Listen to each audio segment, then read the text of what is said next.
Hello, Namaskar. I am Dr. Murali Manohar. Welcome to my lecture, Ayurveda Samhita.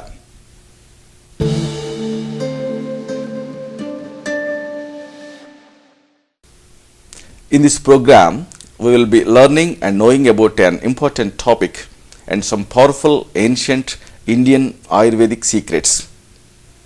These can change and improve your entire life.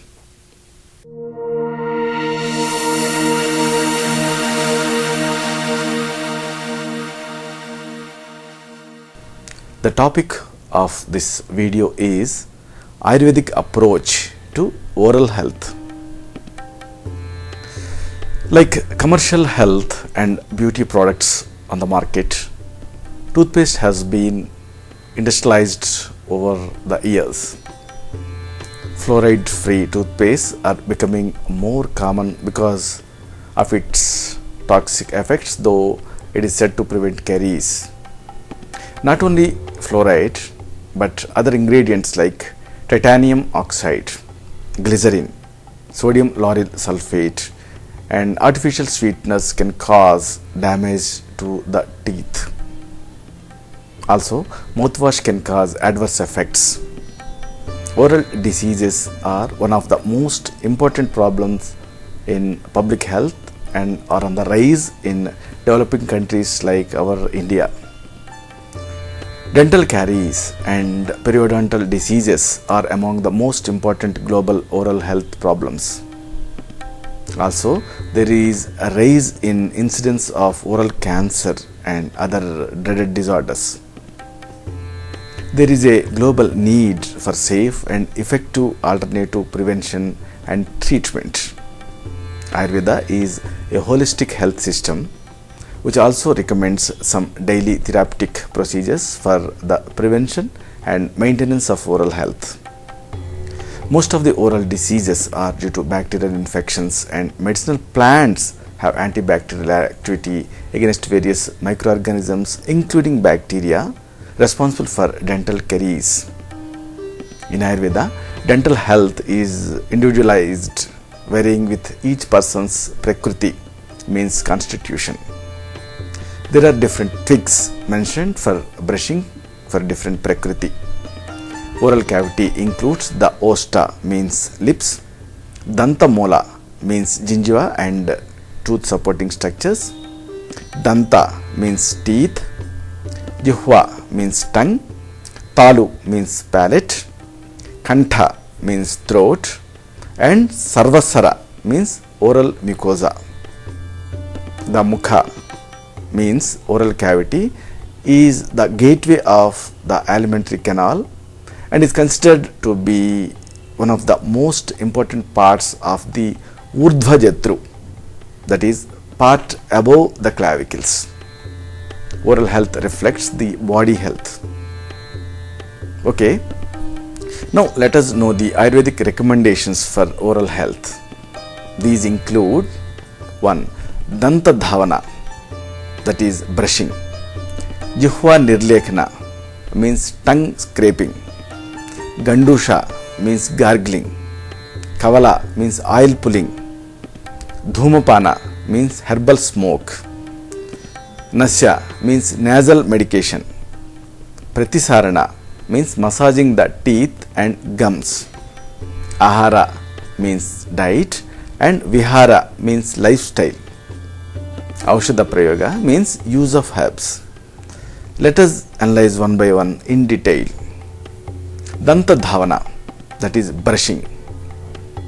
Brushing is generally done with a toothbrush, which is a brush designed for use on teeth.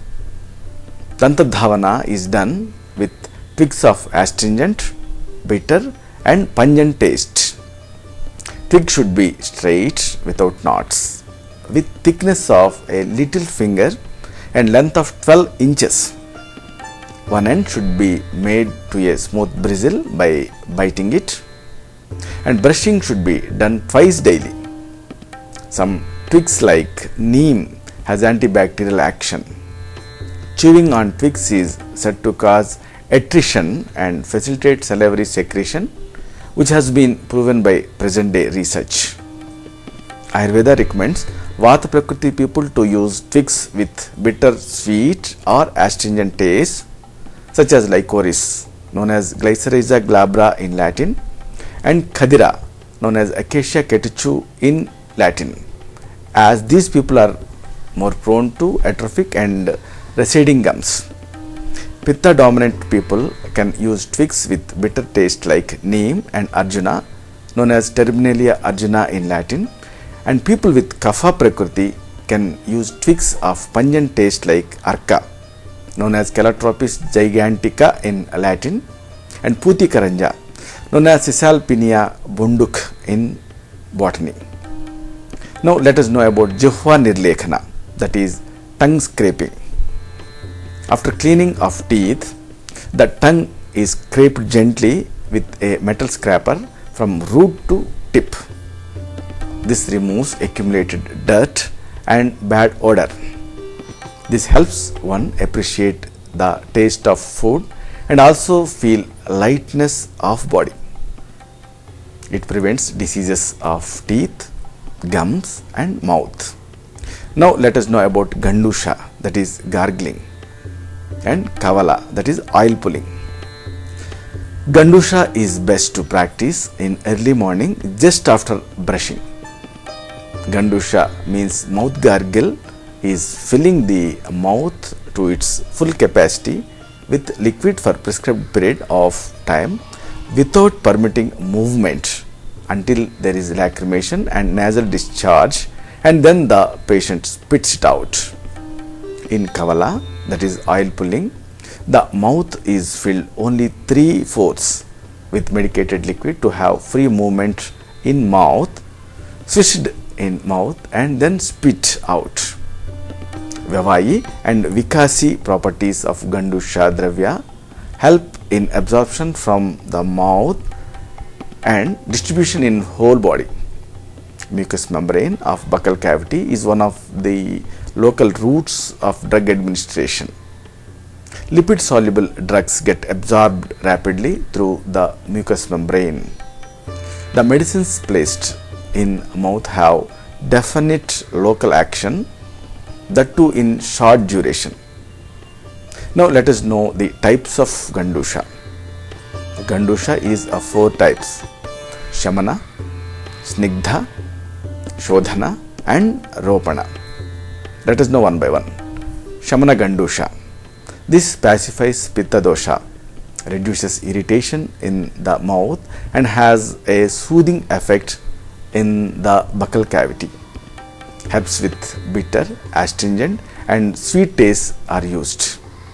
Cold infusion or oil is used in Shamana Gandusha. Example, fennel tea with cane sugar or Shatavari infusion can be used. Now let us know about Snigdha Gandusha. It mitigates Vata dosha and is beneficial in dryness of the mouth. Herbs with sweet, sour and salty taste are used. Oils or unctuous fluid like milk or ashwagandha, a hot infusion or sesame oil or sesame paste with water are used for this purpose. Now let us know about Shodhana Gandusha.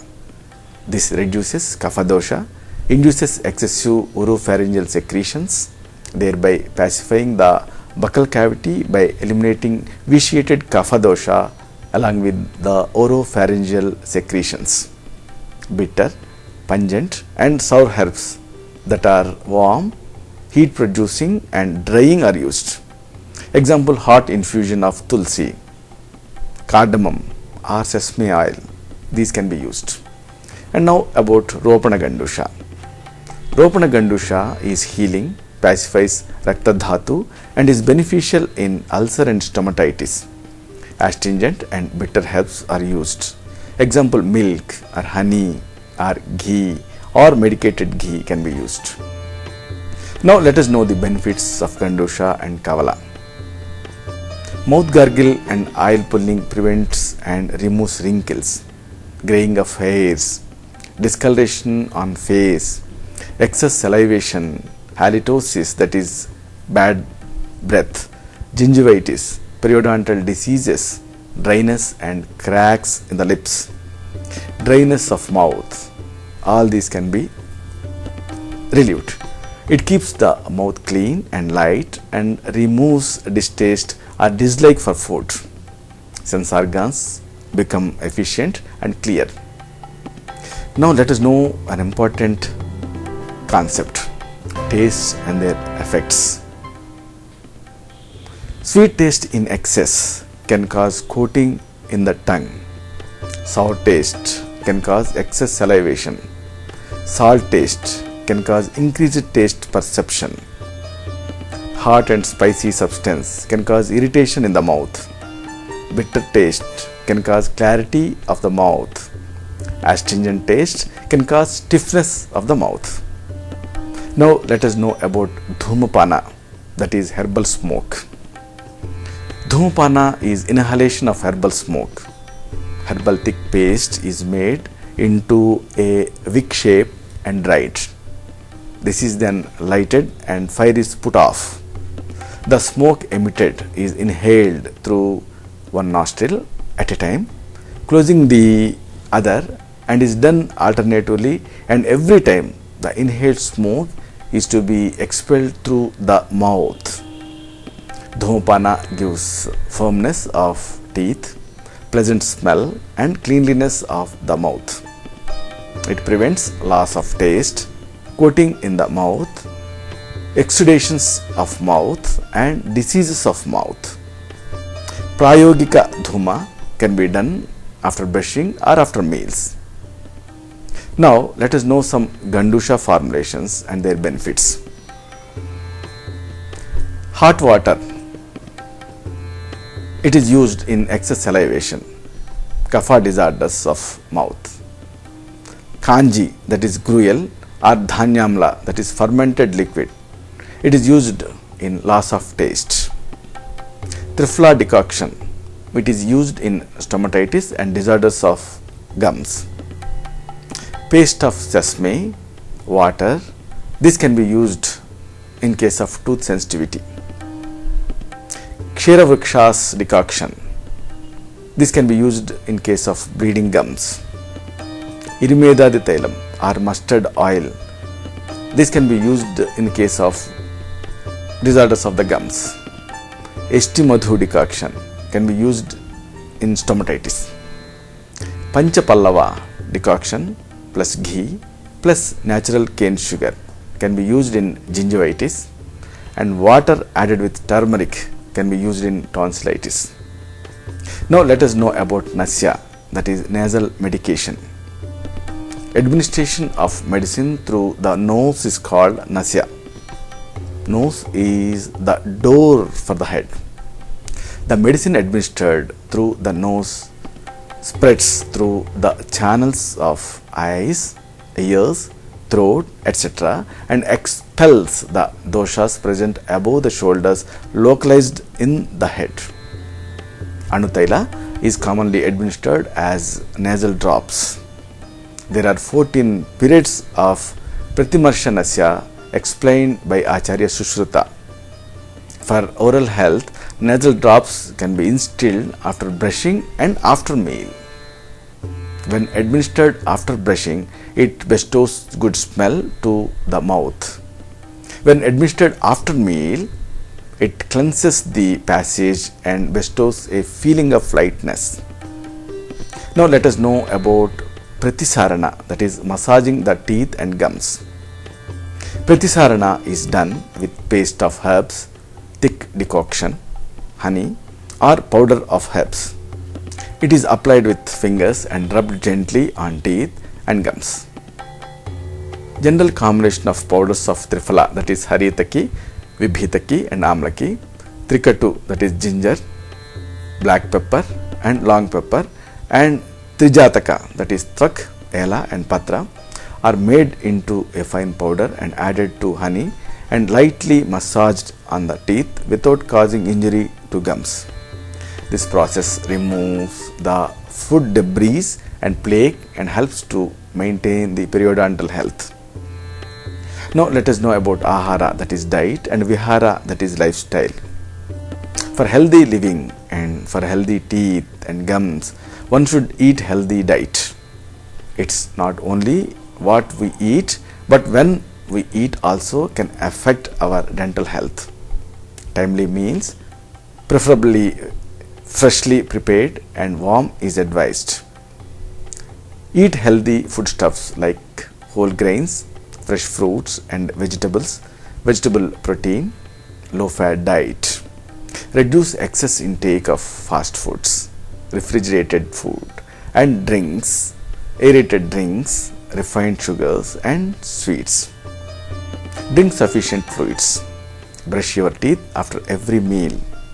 Avoidance of smoking, alcohol and tobacco is a must for oral health. Regular physical exercise is not only beneficial for overall health but also plays a vital role in oral health. Being physically active throughout the day and doing moderate physical exercise will help maintain oral health. Breathing exercises are also good for oral health. Now let us know about Aushadha Prayoga, that is use of herbs. Most of the oral diseases are caused due to bacterial infections.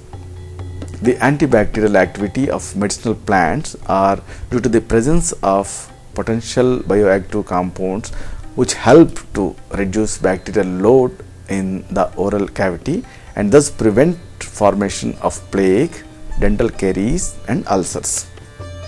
Oral diseases are caused due to bacterial infections, improper food habits, unhealthy lifestyle and can significantly affect the general well-being of a person by causing considerable pain and discomfort, thus affecting their quality of life.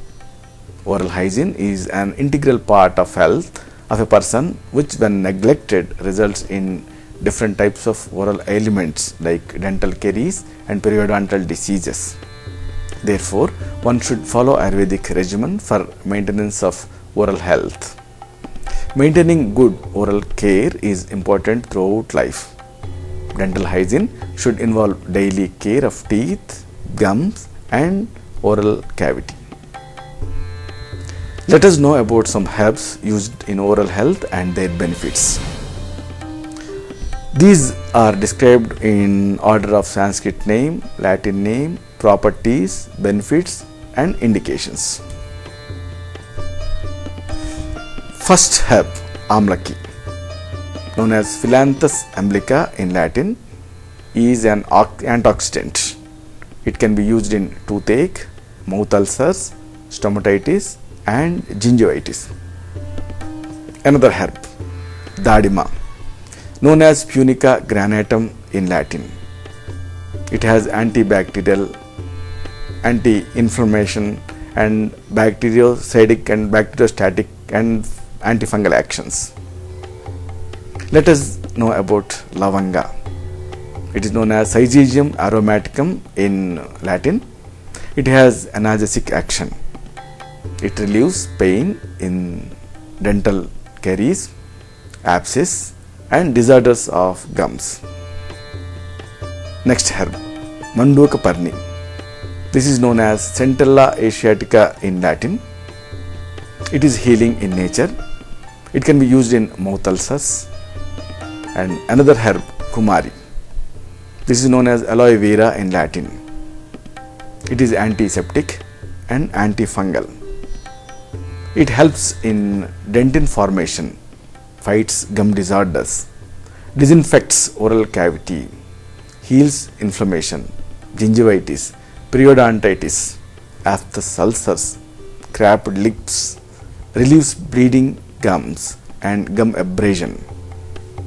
Next herb, Guduchi. This is known as Tinospora cardifolia in botany. It is anti-inflammatory, antioxidant, immune modulator and it is used in gingivitis, oral cancers. Next herb, Nimbu. This is known as Citrus aurantifolia in Latin. This is the source of citric acid. It is antibacterial, antioxidant. This prevents bad breath, helps whiten teeth naturally, soothes toothaches and gingivitis. Next herb, Amra. This is known as Mangifera indica in Latin. It is antibacterial in nature and it has a good effect. It helps maintain oral hygiene and prevents tooth decay. Next herb, Nimba. This is known as Azadirachta indica in Latin. It is antibacterial, antifungal, antiviral, anti-inflammatory, antioxidant. Excellent properties. This maintains oral and dental health, prevents dental caries and cavities, and this prevents inflammation also. Next herb, Kantakari, known as Solanum xanthocarpum in Latin. This is analgesic, anti-inflammatory, antibacterial, and antioxidant. This is used in dental caries. Next herb, Tila. This is known as Sesamum indicum in Latin. This is analgesic in nature, anti-inflammatory. This reduces plaque formation, heals mouth ulcers. Next, most important, Triphala, combination of 3 fruits, Haritaki, Vibhitaki and Amlaki. Haritaki is known as Terminalia chebula, Vibhitaki is known as Terminalia bilirica, and Amlaki is known as Phyllanthus emblica in Latin. This Triphala is anti-caries, anti-plaque, anti-cancer. This can be used in root canal irrigant and it strengthens gums. And important herb, Tulasi. This is known as Osmum sanctum in Latin. This is antioxidant and antimicrobial. This can be used in malignancies, malignant lesions, gingivitis, toothache and periodontitis. Next important, Panchavalkala, bark of 5 trees, Mata, Udumbara, Ashwadha, Plaksha, Parisha. Vata is known as Ficus bengalensis, Udumbara is known as Ficus glomerata, Ashwatha is known as Ficus religiosa, Paksha is known as Ficus lecar, and Parisha is known as Thespecia populinia in Latin. This is anti-inflammatory, antimicrobial, and this can be used in dental caries. Next important herb, Khadira. This is known as Acacia catechu in Latin. This is astringent in nature. This can be used in bleeding gums, halitosis, dental cavities, gingivitis and stomatitis. Another important herb, Nagavalli. This is known as Piper betyl in Latin. This is antibacterial, antifungal, antioxidant, anti-cancer, immunomodulator and anti-caries. It is effective against caries. It is a mouth freshener and prevents bad breath. So this is all about the oral care. So hope you have enjoyed this topic and enlightened.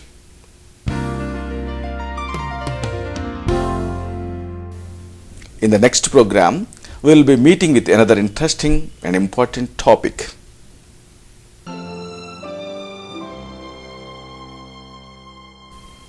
Shatam Jiva, Sarado Vardhamanaha. Shatam Hemantan, Shatam Vasantan. Live your entire life with excellent health and total happiness. Take care of yourself.